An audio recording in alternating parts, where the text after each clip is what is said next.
MLC Botsa Satyanarayana fire అయ్యారు. Medical కాలేజీలను private పరం చేయటం ఏంటని ప్రశ్నించారు. ప్రైవేటీకరణను అడ్డుకుంటామని, ఉద్యమిస్తామని ప్రకటించారు. ప్రజా సంక్షేమం అభివృద్ధి వైసీపీ ఎజెండా అని, ప్రజలకు నష్టం కలిగించే నిర్ణయాలు తీసుకుంటే వ్యతిరేకిస్తామని అన్నారు. లాలు కంపెనీలకు భూములు ఎలా ఇస్తారని ప్రశ్నించారు. వైఎస్ జగన్ హయాంలోనే విశాఖ అభివృద్ధి జరిగిందని బొత్స అన్నారు. చంద్రబాబు నాయుడు ఆగ్రహం ఎవడు పెడతాడు, ఏదైనా మాట్లాడతాడు చంద్రబాబు నాయుడికి ఈజీగానా. మొన్న ఇప్పుడు నేను టీవీలో చూశాను, నేను మర్చిపోయి అంతకుముందు చూశాను. ఎవడమ్మ సబ్బు, నీ బాబు సొమ్మ, నీ నీ నీ నీ అమ్మ సొమ్మ, నీ అమ్మ సొమ్మే, అమ్మ నీ అమ్మమ్మ, నీ తాత నీ అని ఆ భాషను మాడాడు. నేను అడుగుతున్నాను చంద్రబాబుని, నీ అబ్బ సొమ్మ, ఇది ఏదైనా సరే అక్కడ ఉన్న ప్రజలకు సంబంధించింది కాదు. ఏ రకంగా ఇస్తావు నువ్వుకి నీ అబ్బసమ్మది అడుగుతున్నా.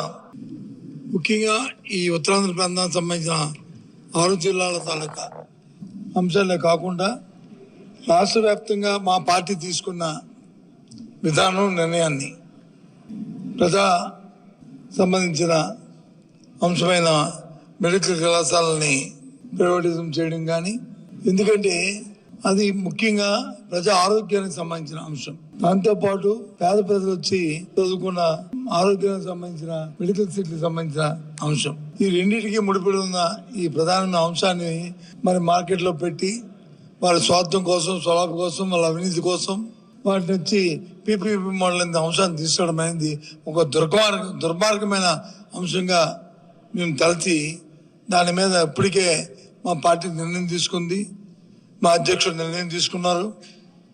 దాన్ని మళ్ళీ ఒకసారి అందరినీ క్షేత్రస్థాయిలో కూడా ప్రజలకు విశ్లేషించాలని ఇవాళ ఈ సమావేశం తాలూకా ముఖ్య ఉద్దేశం. ఆ నేపథ్యంలో 9వ తేదీ నాడు ఆయన మొదటగా నర్సీపట్నం వస్తూ, అలాగే 10 మెడికల్ కాలేజీలకి ఏవైతే పీపీపీ మాల్లో ప్రైవేట్ పరం చేద్దాం అనుకుంటున్నారో అన్నింటినీ కూడా ఆయన పరిశీలిస్తున్న విషయాన్ని కూడా తెలియజేస్తున్నాం. ఇప్పటికే ప్రకటించాం. ఈ ప్రజా ఆరోగ్యానికి సంబంధించిన అంశంలో